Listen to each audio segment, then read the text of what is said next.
The Old Firm derby between Celtic and Rangers is arguably the greatest rivalry in the footballing world. It is steeped in history, with countless incredible moments between the two Glaswegian sides, but one game between the two in the 1930s was coloured with tragedy. John Thomson was a goalkeeper for Celtic who is still rated as one of the Hoop's finest ever shot-stoppers. He made well over 100 appearances for the club, but during an Old Firm derby in 1931, he was involved in a freak accident that ultimately cost him his life in one of the greatest tragedies in the history of Scottish football. This is a story of the tragedy of John Thomson.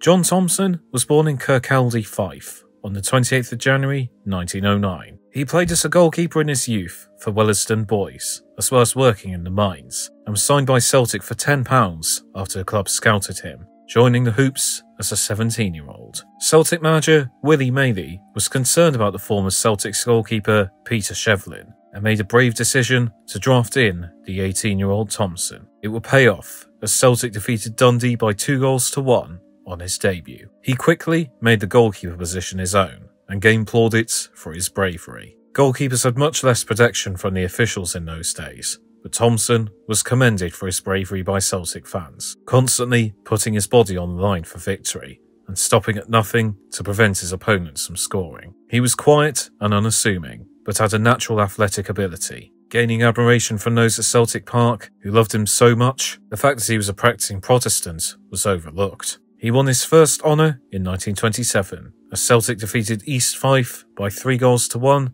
in the Scottish Cup final, and in 1930 he won his first cap for the Scottish national team. It had been rumoured Willie Maley was looking to sell Thomson, along with captain Jimmy McGrory, to pay for a new stand at the stadium, but Thomson had no desire to leave and would remain at the club. He also showed his dedication to them in a game against Airdrieonians, where he broke his jaw, 2 ribs, and lost 2 teeth when making a diving save. His injuries did not see him lose his spot though, and he would win another honour as Celtic defeated Motherwell in the 1931 Scottish Cup final. By this point, he had almost 200 Celtic appearances and had kept 3 clean sheets in 4 caps for Scotland. He had his whole career ahead of him, having already achieved great things, but one afternoon in Glasgow, it was all taken away.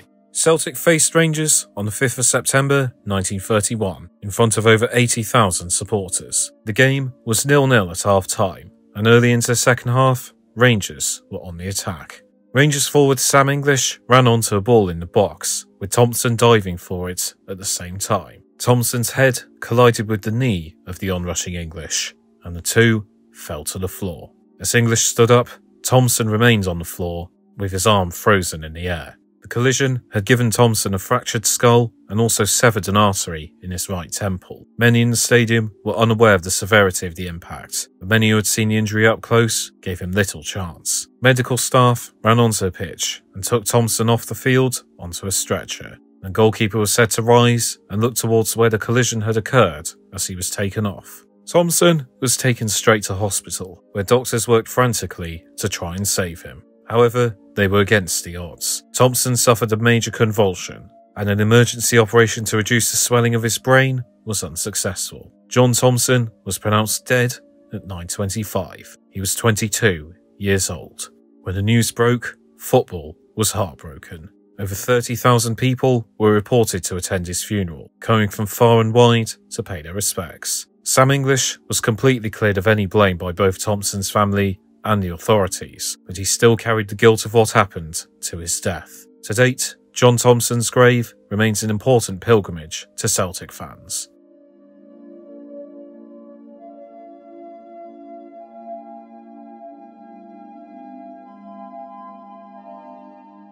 John Thomson's time on this earth was short, but his legacy is immortal. He remains one of the most beloved players in the trophy-laden history of Celtic, with songs still sung about him. And in 2008, he was inducted into Scottish Football Hall of Fame. Thomson remains one of the most tragic stories in football. His tale gives credence to the idea that only the good die young, and so many had nothing but positive things to say about the shot stopper, and he still achieved remarkable things in his short career. He served Celtic brilliantly, becoming beloved for his dedication to the club. And few can summarise him better than his manager Willie Maley, who said of Thomson, his merit as a goalkeeper shone superbly in his play. Never was there a goalkeeper who caught and held the fastest shots with such grace and ease. In all he did, there was the balance and beauty of movement wonderful to watch.